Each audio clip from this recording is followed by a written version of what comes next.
Oke, bismillahirrahmanirrahim. Assalamualaikum warahmatullahi wabarakatuh. Waalaikumsalam warahmatullahi wabarakatuh. Pak Yayat sehat, Pak Agus sehat. Alhamdulillah, Pak.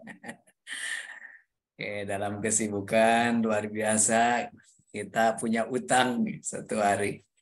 Ya, Pak Yayat, Pak Agus tentunya dalam kesibukan yang luar biasa ya pada kesempatan ini. Tentunya kita Alhamdulillah Pak. siap ya. Kita mulai perkuliahan ini yang pertemuan ke-13 ya Bapak Ibu.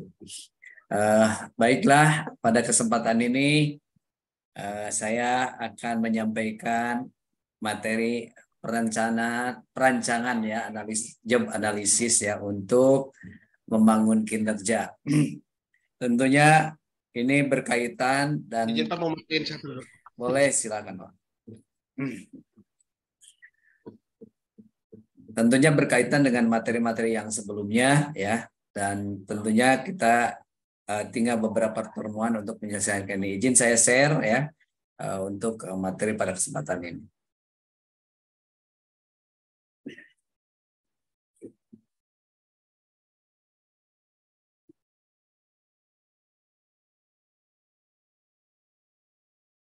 Ya, pada kesempatan ini kita sedang belajar tentang analisa perancangan kerja untuk membangun kinerja. Bapak Ibu, tentunya dalam materi ini tidak terlepas dari sebelumnya itu melakukan evaluasi untuk membangun kinerja. Oleh sebab itu, setiap materi yang kita sampaikan adalah mudah-mudahan bisa ada hubungannya dan kaitannya dengan pekerjaan kita. Oke, dalam bahasa ini yang pertama adalah perancangan kerja itu ada beberapa bagian yang kita uraikan, yaitu yang pertama adalah job analisis ya, atau analisis jabatan atau pekerjaan. Tentunya setiap jabatan memiliki peran dan fungsi yang harus kita analisis ya, tugas dan fungsinya. Jadi disitulah untuk pencapaian yang akan kita targetkan, maka harus dideskripsikan dalam tugas dan fungsi. Ya. Tentunya dalam hal ini kita dalam melakukan analisis pekerjaan atau yang bisa ditulis atau disebutkan dalam job design atau desain tugas, tentunya sekumpulan pekerjaan-pekerjaan atau tugas-tugas yang harus dilaksanakan oleh suatu perusahaan atau organisasi. Penting dianalisis tentunya untuk menguraikan dan arah tujuan kita supaya apa yang kita rancang, apa yang kita analisis itu bisa sesuai dengan kebutuhan. Dalam hal ini adalah untuk pencapaian dan menjamin efektivitas dan pendayagunaan sumber daya manusia dalam organisasi atau perusahaan. Oleh sebab itu, tentu setiap manajer dalam perusahaan hendaknya melakukan job analisis yang tentunya untuk menentukan apa saja yang dibutuhkan dan bagaimana melakukannya dan target apa yang perlu dicapai dalam suatu organisasi atau perusahaan. Tentunya job analisis ini di dalam perusahaan jelas sekali ya.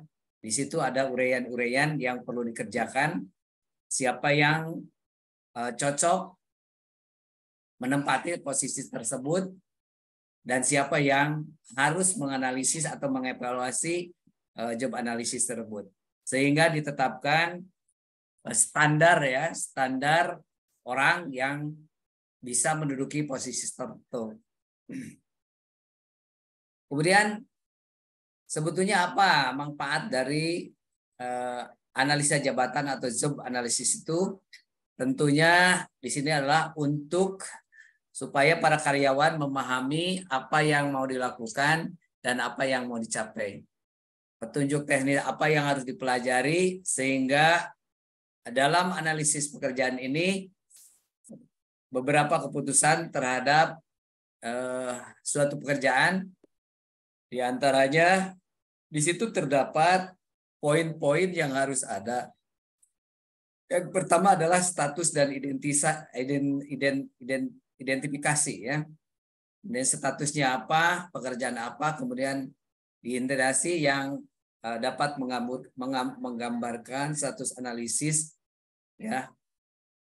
Dalam hal ini apakah perlu direvisi atau perlu diperbaiki, kemudian apakah posisi seseorang dalam jabatannya bisa dialihkan atau mungkin ya bisa diganti ya kalau tidak sesuai. Yang kedua, langkah kedua adalah yaitu bahwa kewajiban dan tanggung jawab dalam ini menjelaskan tentang apakah maksud kewajibannya yang harus dilakukan oleh seseorang dan bagaimana melaksanakannya, ini harus jelas ya. Sehingga di situ sesuai dengan pekerjaan masing-masing, sesuai dengan kondisi dan posisi tertentu, tentunya kewajiban dan tanggung jawab di situ nampak sekali. Kemudian yang ketiga, ciri-ciri manusia dan kondisi kerja yang berisi pertanyaan-pertanyaan tentang pengetahuan, ya, apa yang harus dimiliki pengetahuannya, kemudian keahlian apa yang harus dimiliki, kemampuan apa, dan pelatihan apa yang diperlukan, ya, tingkatan pendidikan apa yang dibutuhkan, pengalaman, ya, pengalaman dan hal yang lain yang perlu dimiliki, sehingga apa yang kita butuhkan di situ akan muncul sesuai dengan target yang ditentukan. Kemudian kita tetapkan standar kerja atau performance standar ya, yang berisi tentang informasi situasi kerja atau ketetapan kondisi pekerjaan, sehingga standar kerja itu sudah dimiliki oleh organisasi atau perusahaan ya. Bapak Ibu, di sini adalah bermacam-macam formasi yang berhubungan dengan SDM ya. Tentunya diawali dengan job analysis ya, atau analisis pekerjaan. Di sini didukung oleh dua hal, yaitu job description atau uraian pekerjaan. Tentu setiap posisi kita harus tahu bahwa setiap pekerjaan deskripsinya ini, apa yang harus dilakukan harus ada. Sehingga kita menunjuk seseorang tentunya harus dikasih tahu apa yang harus dilakukan.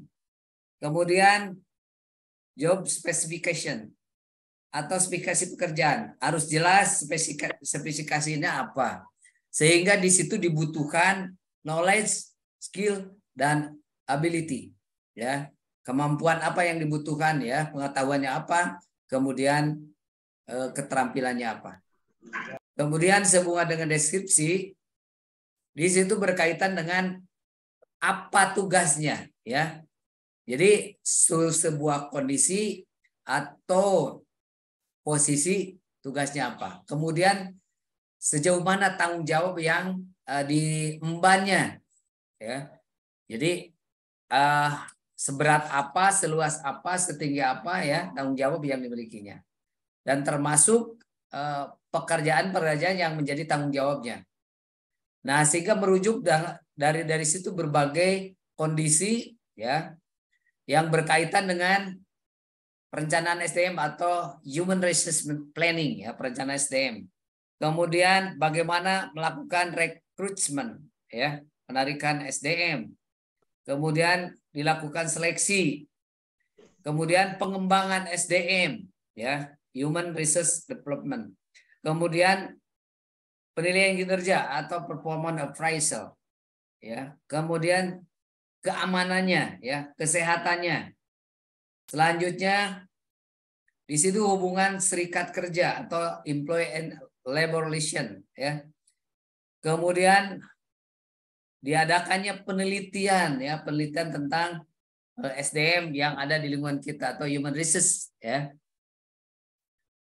Dan selanjutnya equal employee atau program keahlian. Di sisi lain perlu juga penempatan sesuai dengan kemampuan masing-masing.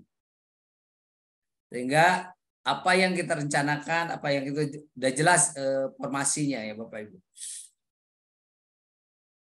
Selanjutnya Bapak Ibu, setelah kita lihat ini, saya ingin supaya kita tidak ada komunikasi Pak Yayat ya Pak Agus ya tentang job analisis ini atau perancangan job analisis. Saya ingin dialog dengan Bapak Ibu ya.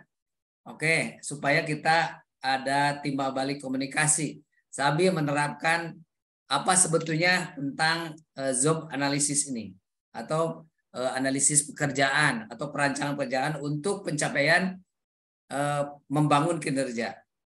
Pak Ayat, pada intinya kita diawali dengan tentu setiap perusahaan atau organisasi ini paling utama karena itu adalah jalan tujuan yang akan kita capai, yaitu tentang visi, misi, dan strategi organisasi. Visi adalah angan-angan harapan yang kita targetkan, sedangkan misi bagaimana mencapai visi tersebut, langkah-langkah apa yang dilakukan, strategi, teknik ya, teknik-teknik apa yang diperlukan untuk mencapai misi dan visi tersebut.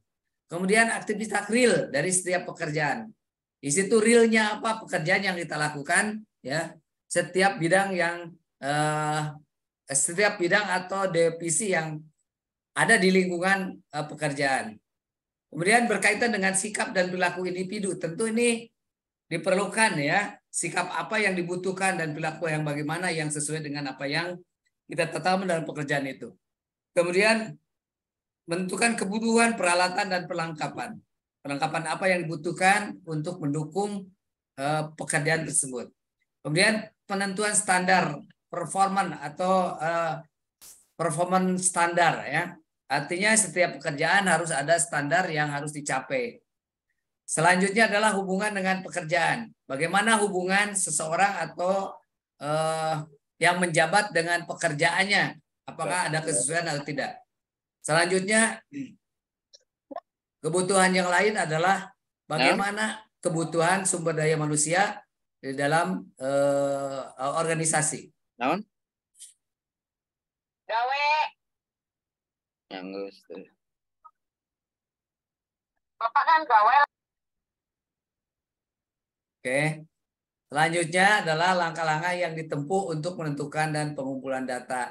Yang pertama yang harus kita lakukan adalah yaitu mengidentifikasi jabatan ya atau job title atau job codes. Artinya harus ada judul di dalam format-format yang kita analisis. Kemudian informasi tentang pekerjaan gitu ya, pelaksanaan jabatan dan sebagainya. Selanjutnya harus ada informasi tentang persyaratan jabatan dengan menggunakan kuesioner. Ya.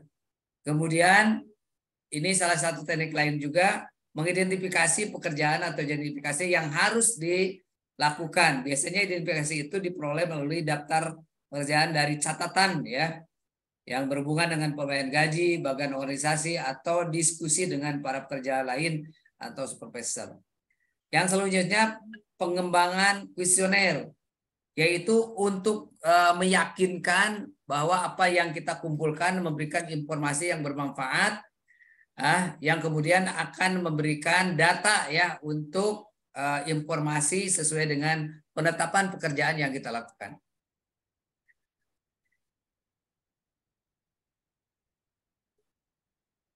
Selanjutnya informasi untuk analisa pekerjaan. Di sini ada dua wilayah informasi dan isi informasi. Yang termasuk wilayah informasi diantaranya adalah nama pekerjaan dan lokasi. Di situ tentu dalam format job analisis ada nama dan lokasi pekerjaan, ya. Nama untuk jabatan pekerjaan dan di mana tempat. Kemudian hubungan dengan organisasi. Di situ terdapat rincian penjelasan jumlah orang yang melakukan supervisi dan nama-nama jabatan ya, posisi yang merupakan penilaian yang harus diterima. Kemudian hubungan dengan pekerjaan lainnya, ya informasi yang diperoleh yaitu menggambarkan dan merinci adanya koordinasi dengan pekerjaan lain. Kemudian berkaitan dengan ikhtisar pekerjaan atau tugas, itu adanya penjelasan singkat tentang isi pekerjaan yang dilakukan. Selanjutnya adalah kebutuhan mengenai informasi yang diperlukan, yaitu berkaitan dengan isi atau penjelasan hubungan antara pekerjaan yang mencakup kondisi fisik, ya, baik emosional, material, dan lain sebagainya. Selanjutnya, bagaimana mendukung akurasi informasi yang diperoleh dan untuk memahaminya persoalan diantaranya sebagai berikut, ya. Yang pertama adalah memahami bagaimana latar belakang dan pengalaman tentang suatu pekerjaan atau work history dan experience, ya, experience. Kemudian yang kedua, tingkat atau latar belakang pendidikan yang diperlukan, ya, educational background-nya apa yang dibutuhkan. Kemudian kemampuan dalam menilai kekuatan dan kelemahan sebuah organisasi, ya, atau assessment strength and weakness. Selanjutnya program pengembangan sumber daya manusia yang diperlukan atau development need, ya, dibutuhkan. Kemudian posisi dan potensi untuk promosi sumber daya manusia yang berhubungan dengan satuan pengembangan bisa di masa datang atau promotion potential and present development, ya, pengembangan. Kemudian adanya tingkatan prestasi pekerjaan, ya, yang didapat pada saat ini. Kemudian selanjutnya adanya data pilihan pekerjaan atau pekerjaan yang disukai, ya, atau job preferences, ya. Wilayah geografis yang dikendaki. Nah, ini tentunya banyak hal-hal yang perlu diketahui dalam mengidentifikasi suatu pekerjaan. Kemudian bagaimana sasaran karir dan cita-cita harapan, ya. Kemudian yang selanjutnya bagaimana latar belakang individu termasuk penilaian psikologinya, ya, secara personal, ya. Nah, ini diantaranya bagaimana akurasi informasi yang harus dipahami oleh supervisor, ya, atau kita sebagai manajer.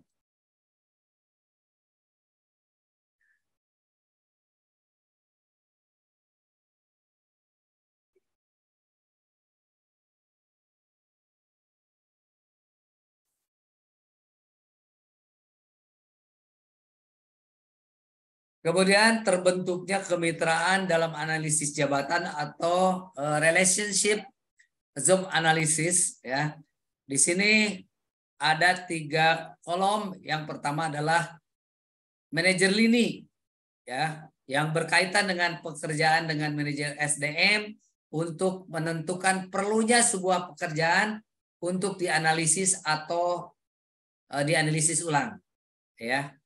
Sedangkan profesional SDM yang dibutuhkan adalah dilakukannya komunikasi dengan para manajer lini dan karyawan mengenai pentingnya analisis jabatan tersebut. Kemudian di pihak karyawan, di sisi lain karyawan memahami tujuan dan arti penting analisis jabatan dan kaitannya dengan kinerja. Kemudian selanjutnya adalah membantu memutuskan siapa yang bertanggung jawab untuk melaksanakan analisis jabatan dan untuk tujuan apa.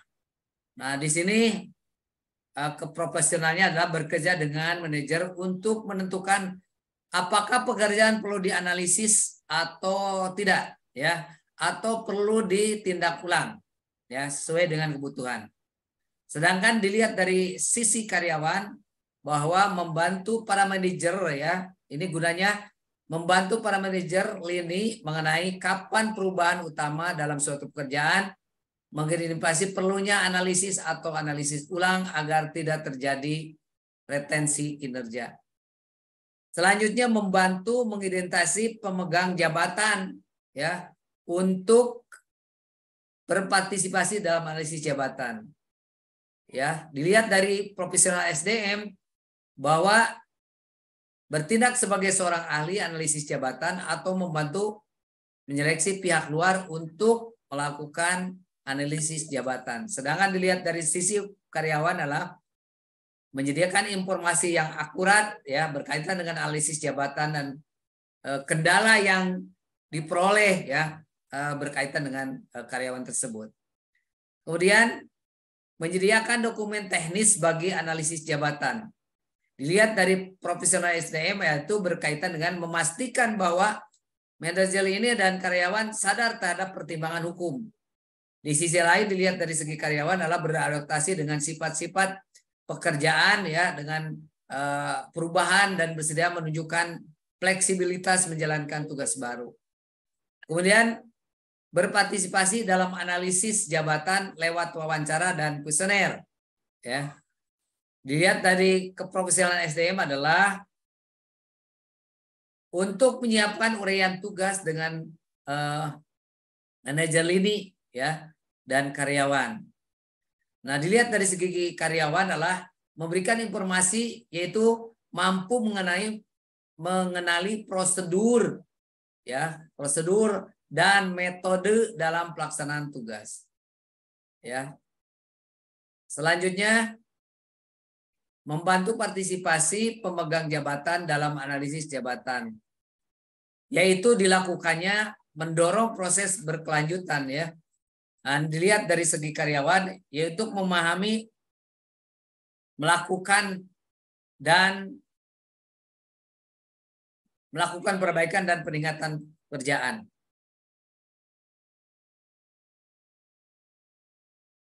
Nah, poin-poin ini tentunya menjadi sangat penting jika kita melakukan job analysis ya. Sehingga perlu dilakukan oleh setiap manajer atau supervisor yang ada di perusahaan tersebut. Selanjutnya, tujuan analisis jabatan secara khusus ya dalam mencapai kinerja ya, dalam mencapai kerja. Ada beberapa hal yang perlu dilakukan.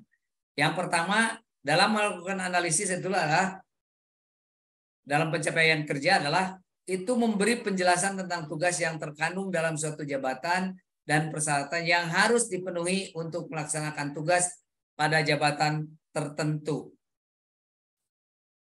Kemudian memberikan manfaat pada berbagai kebijakan manajemen sumber daya manusia yang lainnya ya.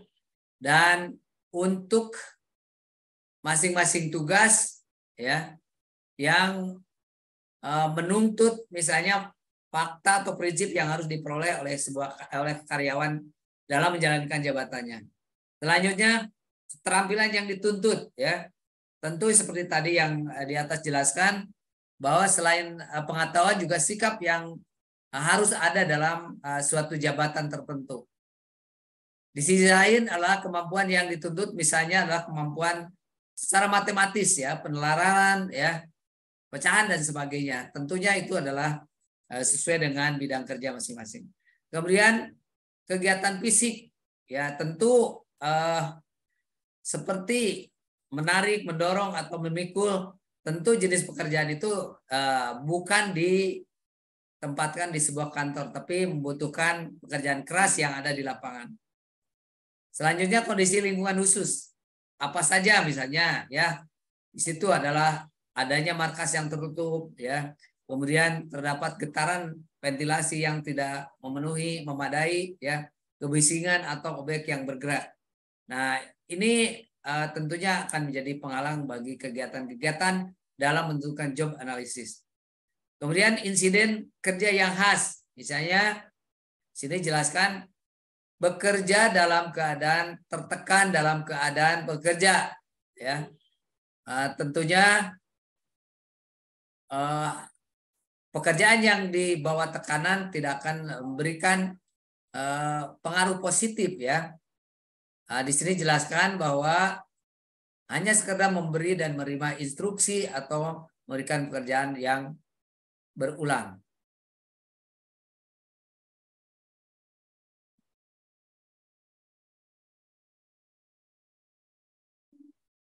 Selanjutnya, langkah keempat adalah dalam job analisis ini mengumpulkan informasi analisis jabatan untuk kinerja SDM. Adapun teknis atau metode dalam pengumpulan informasi bagi kegiatan ini yaitu dengan berbagai cara. Di antaranya ya untuk mengumpulkan data yaitu melakukan wawancara dengan setiap karyawan atau melakukan interview. Yang kedua, membuat dan menyampaikan daftar pertanyaan yang berkaitan dengan pekerjaan, ya, yang membentuk kuesioner. Yang ketiga, melakukan pengamatan langsung dan mengikuti proses pekerjaan atau observasi. Yang empat, mempelajari berbagai catatan khusus harian tentang informasi pekerjaan yang dilakukan oleh karyawan. Selanjutnya, yang kelima, melakukan berbagai pertemuan dan diskusi dengan para staf atau para karyawan yang berhubungan dengan kegiatan yang mendukung keahlian. Tentunya dalam kegiatan ini kita sharing diskusi ya dengan karyawan dalam pertemuan khusus ya.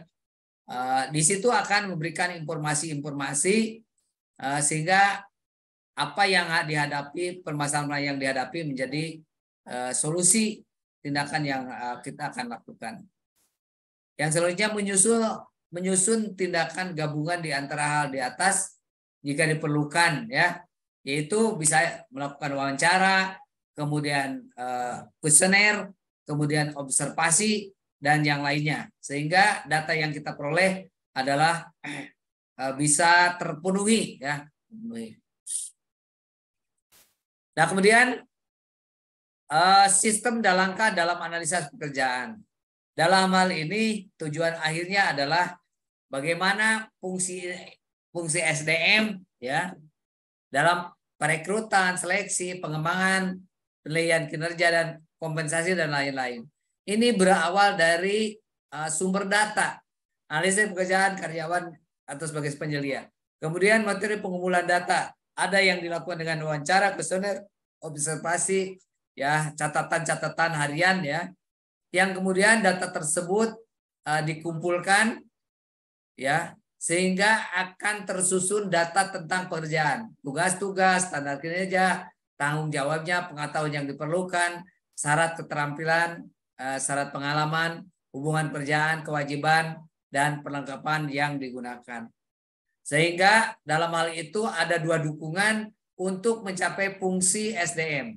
Yang pertama adalah uraian tugas ya, yang berhubungan dengan tugas, kewajiban, dan tanggung jawab. Yang kedua, dorongan lain adalah spesifikasi pekerjaan yang berhubungan dengan keterampilan yang diperlukan ya, syarat fisik dan lainnya. Tentunya disesuai dengan kebutuhan di lapangan. Nah, yang pertama melalui wawancara atau interview. Ya, di sini ada 3 jenis wawancara yang digunakan. Ya, yang pertama adalah wawancara yang bersifat individual. Nah, ini tentunya untuk memperoleh informasi-informasi yang bersifat rahasia tentunya, karena orang lain tidak perlu tahu, ya, sehingga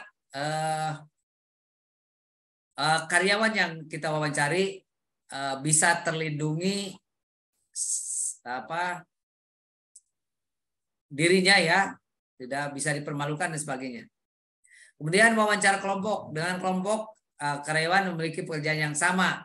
Tentunya di sini karena pekerjaan yang sama tidak perlu ada rahasia ya, karena dalam satu pekerjaan yang homogen.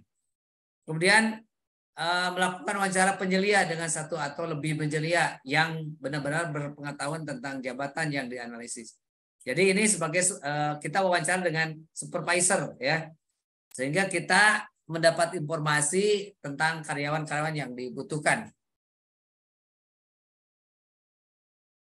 Nah, di sini selanjutnya pedoman wawancara. Nah, yang pertama, seseorang analis pekerjaan dan penyelian hendaknya bisa bekerja sama melakukan identifikasi karyawan yang ya mengetahui paling banyak tentang pekerjaan yang diharapkan. Yang diharapkan yaitu memberikan informasi objektif dalam menggambarkan tugas-tugas dan tanggung jawab mereka. Yang ketiga, diupayakan ya, yaitu menciptakan hubungan dengan para karyawan dengan mengetahui nama pribadi ya, berbagai bahasa yang mudah dimengerti secara singkat, yang menyampaikan tujuan wawancara yang ingin disampaikan, sehingga para karyawan yang diwawancara itu mendapatkan kemudahan untuk menjawabnya. Kemudian ikutilah suatu pedoman struktur atau daftar yang berisi pertanyaan. Artinya tentu kita dalam menyampaikan wawancara ada susunan langkah-langkah yang secara rinci berurutan ya, sehingga tidak memusingkan para karyawan ketika kita memberikan pertanyaan-pertanyaan tersebut. Yang keempat, bila tugas-tugas tidak dijalankan dengan cara yang teratur ya, misalnya karyawan tidak melakukan pekerjaan yang sama berulang kali dalam sehari, manajer hanya meminta karyawan tersebut untuk mencatat tugas-tugas dalam urutan ya, dalam arti penting frekuensi pekerjaan yang harus dilakukan ya sebagai penyelia, dan melakukan verifikasi dan meyakinkan bahwa semua pertanyaan telah mencakup dan mencapai tujuan yang ingin dilalui ya.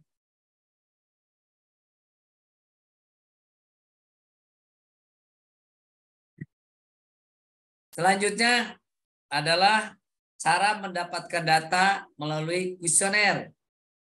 Ya, dalam hal ini tentu melakukan instrumen-instrumen dengan berisi tentang pertanyaan-pertanyaan atau pernyataan-pernyataan yang dibutuhkan sesuai dengan kebutuhan. Sehingga dalam hal ini ada beberapa yang harus ada di dalam kuesioner tersebut. Yang pertama berhubungan dengan identifikasi jabatan ya, atau job letter, ada judul ya, nama, kode jabatan ya, departemen apa, supervisi dan waktu atau tanggal, bulan dan tahun. Ini untuk menentukan bahwa pelaksanaan instrumen tersebut jelas waktunya. Kemudian menggambarkan atau menunjukkan hal-hal yang ingin diperoleh ya, untuk mendapatkan informasi ya dari setiap karyawan ya, berkaitan dengan wewenang dan tanggung jawab ya. Pertanyaan singkat tentang pekerjaan apa yang dan bagaimana yang dilakukan dan dapat dipertanggungjawabkan oleh karyawan.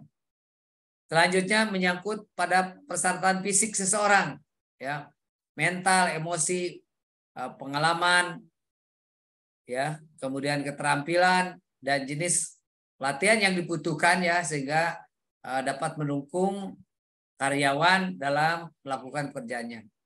Kemudian menyangkut lingkungan dan kondisi pekerjaan, tingkat resiko dalam melakukan pekerjaan ya, yaitu penggunaan peralatan dan pengaruh dan gangguan dalam pekerjaan tersebut. Selanjutnya suatu pertanyaan untuk memperoleh informasi tentang kinerja, umpamanya ukuran kerja, metode kerja, waktu pengukuran, bahkan siapa yang mengukur menilai kerja tersebut ya, itu sudah jelas dirancang dari awal.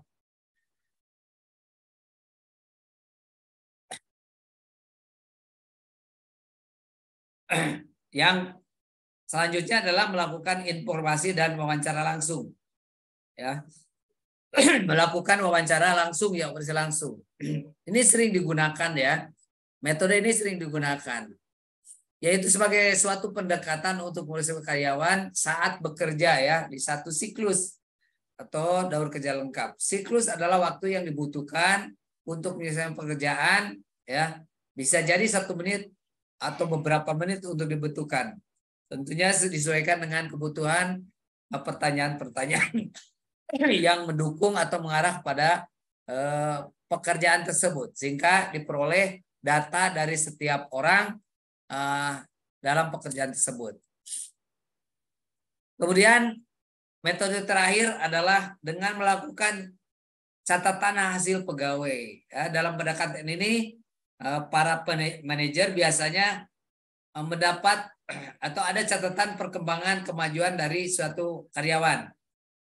Ya, dari tahun ke tahun, maka di situ bisa dimanfaatkan bagaimana karyawan tersebut dalam perkembangannya, sehingga bisa dipindahkan atau dinaikkan atau di posisinya lebih rendah, lebih tinggi atau sejajar. Yang terakhir adalah melakukan funnel of effect, yaitu kita melakukan interaksi ya dengan anggota-anggota, yang melakukan interview ya, yang bertujuan untuk menambah wawasan dan perincian tugas ya, sehingga interview tersebut diperoleh dari pandangan-pandangan dari setiap karyawan ya. Nah, dari situlah maka muncullah bahwa adanya klarifikasi kewajiban-kewajiban pekerjaan dari setiap karyawan sehingga pekerja dan pengawas yang ada pada aspek atau para ahli ya di situ akan memperoleh data-data informasi dari setiap karyawan. Nah, selanjutnya adalah mendapatkan informasi dengan cara combination atau kombinasi ya dari tadi ada wawancara, ada observasi gitu ya. Kemudian ada catatan harian. Maka metode ini tadi dijelaskan ya di dalam hal ini tidak ada satupun metode yang sempurna, tapi justru dalam melakukan kekurangan-kekurangan ada disesuaikan dengan yang dibutuhkan. Maka teknik kombinasi disebut bisa menambah atau melengkapi dari kelemahan masing-masing metode dalam melakukan perencanaan job analisis ya. Ya, sekalipun wawancara, kuesioner, observasi dan buku harian itu bisa digunakan ya. Dan ini adalah merupakan metode yang populer yang dilakukan di setiap organisasi. Tentunya semuanya dapat memberikan informasi yang realistis ya sesuai dengan lingkungan pekerjaan masing-masing. Bapak Ibu, tadi saya sudah menyampaikan, jadi intinya dalam job analisis itu adalah untuk menentukan bagaimana memposisikan orang dalam satu jabatan harus dalam posisi, kemudian metode apa yang dibutuhkan di dalam menentukan job analisis. Di situ juga perlu pengetahuan, keterampilan, sikap yang dibutuhkan sehingga kita memperoleh informasi data yang lengkap. Saya kira penjelasan tentang perancangan analisis, job analisis, walaupun mungkin secara singkat, tapi paling tidak kita dapat gambaran berdasarkan teori bagaimana konsep-konsep kita melakukan mendapatkan informasi atau analisis pekerjaan dengan langkah-langkah yang telah diuraikan di atas ya. Jadi pada dasarnya adalah untuk menentukan posisi atau kita menempatkan seseorang dalam posisi sesuai dengan kapasitas job dan analisisnya. Nah, Bapak Ibu, ini ada pertanyaan mungkin ya. Jadi setelah saya uraikan, ini udah saya uraikan semuanya. Nah, di sini ada pertanyaan yang perlu Bapak Ibu jawab ya. Ini adalah penjelasan akhir dan Ibu tinggal berpandangan, Bapak Ibu berpandangan tentang ini.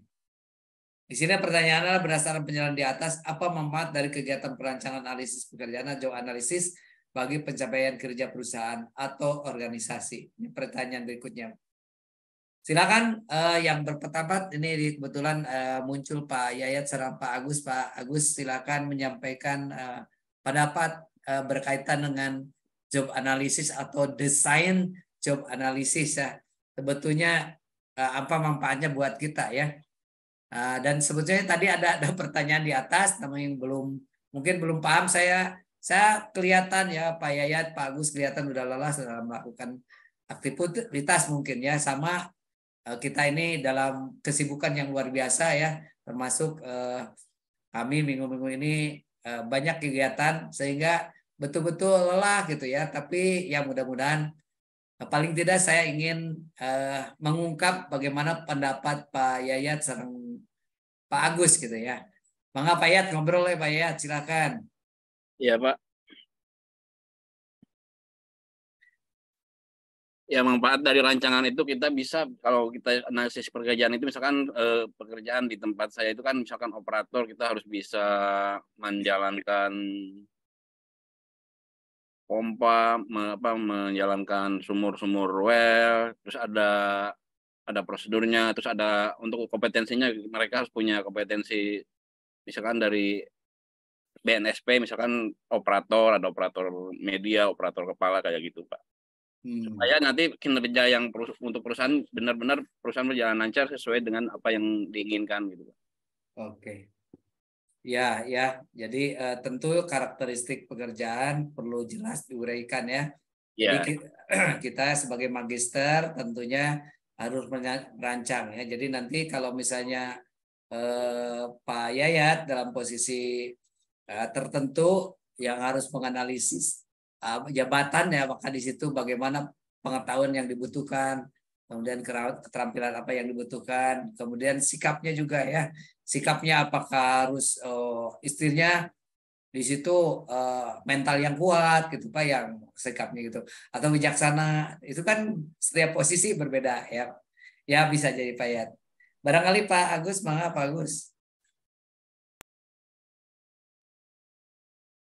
Assalamualaikum warahmatullahi wabarakatuh. Izin. Waalaikumsalam, mangga Pak Agus. Gimana? Mangga Pak Agus, sehat Pak Agus ya. Alhamdulillah Pak, salam. Ketinggali lelah ini kayaknya. Aduh. Alhamdulillah tadi mungkin ini eh, ada double. Tadi takut telat, nggak on time sesuai Bapak yang dijadwalkan jam 15.30. Sudah Oh, ada tamu dari Yasa, kalau di ini ada tamu dari eksternal ya, dari luar dari dinas untuk oke sih. koordinasi.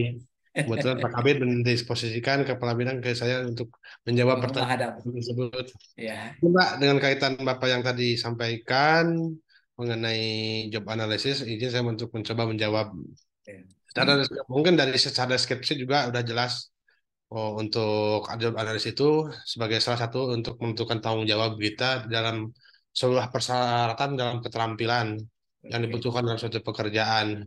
Dan jenis orang tersebut yang harus dikerjakan, apa yang dikerjakan, apa yang dilaksanakan, yang merupakan kegiatan untuk mempelajari menyimpulkan suatu apa ya, data-data atau keterangan-keterangan atau fakta-fakta yang ada. Dan Oke. secara sistematik, kalau jelas kalau di ASN mungkin Bapak tahu sendiri ya, Mhm. kita dasarnya sudah terstruktur gitu ya, Mhm. secara sistematis. Dan Mhm. mungkin dengan adanya job desk ini, eh, kita melaksanakannya sesuai dengan yang di SOP yang ditetapkan.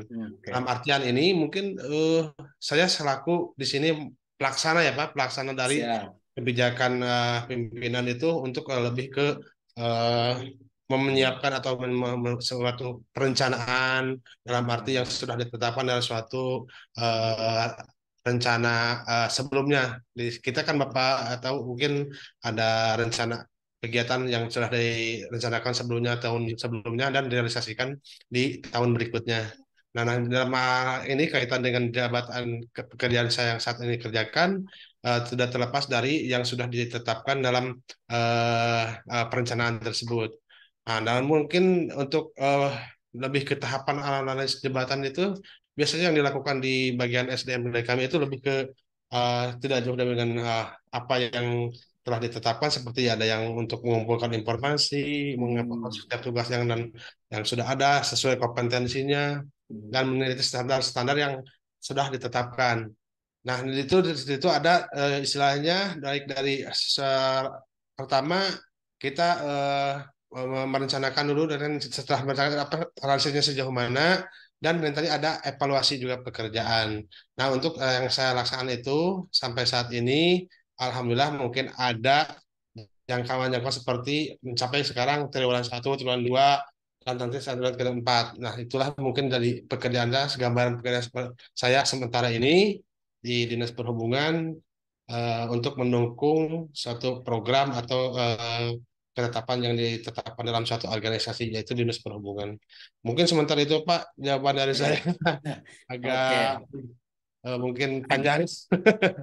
Luar biasa ya, memahami sekali. Justru itu yang ingin saya peroleh Pak Agus ya. Jadi jangan kita terlalu fokus pada konsep teori itu hanya sebagai arahan, tapi justru yang kita rasakan bagaimana di job masing-masing ya. Nah, tadi Pak Agus sudah menyampaikan beberapa gambaran ya, termasuk memiliki tugas ketika dikasih tugas oleh pimpinan atau mungkin eh, rekan kerja, menghadapi sebuah tamu itu juga tidak mudah. Bagaimana kita melayani seolah-olah kita adalah atasan kita, Pak Agus, itu luar biasa gitu ya. itu kemampuan yang tidak bisa dipelajari, tapi itu bisa dilakukan oleh kita sesuai dengan pengalaman Pak Gus.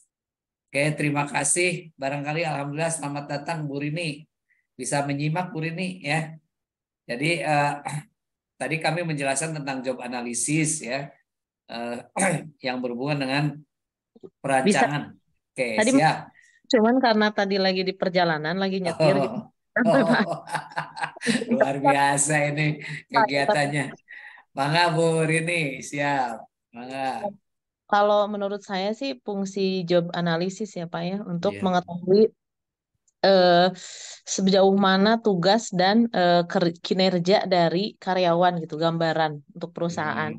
Jadi di situ kita bisa menentukan menentukan sasaran yang tepat, bagaimana pola reward penghargaan.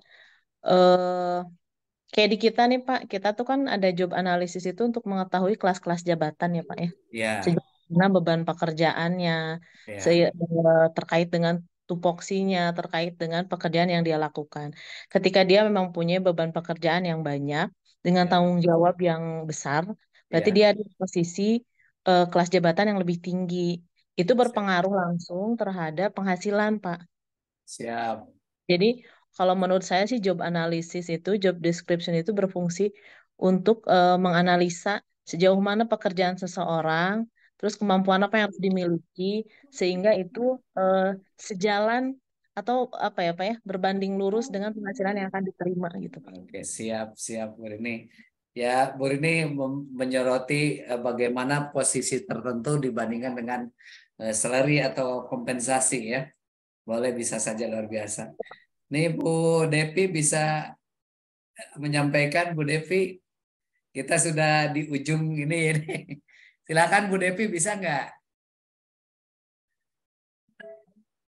Kayaknya lagi berhalangan. Ya Bapak Ibu, tadi kita disampaikan oleh Pak Yayat juga benar bahwa apa sih job deskripsi atau analisis deskripsi itu tentunya untuk menempatkan seseorang sesuai dengan tugas dan fungsi sesuai dengan kemampuannya masing-masing. Termasuk bagaimana kita memahami tadi 3 hal. Pengetahuan apa yang harus kita dapatkan, kemudian keterampilan apa yang kita harus miliki, dan sikap yang perlu dimiliki oleh seseorang. Ya, tadi sudah Pak Agus uraikan begitu panjang ya. Terima kasih Pak Yayat, kemudian Pak Agus, kemudian Ibu Rini ya. Terima kasih. Sekarang pada prinsipnya adalah job analisis untuk mengetahui tadi ya.